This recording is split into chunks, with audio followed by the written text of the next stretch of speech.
ولادك اخدوا الاجازه ونفسك يقضوا وقتهم في حاجه مفيده وكمان ممتعه بعيد عن التليفونات، تقدري تعملي لهم ورشه في البيت مش هتكلفك اكتر من 200 جنيه هتكفيهم طول فتره الاجازه. من الموان 5 حاجات، ومن المكتبه حاجه، ومن عندك في البيت حاجتين.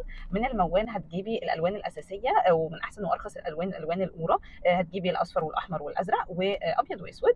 لو ما لقيتيش القوره ممكن تجيبي جي ال سي 3030، ده بلاستيك ابيض، وبتجيبي مركزات الوان تلونوا بيها.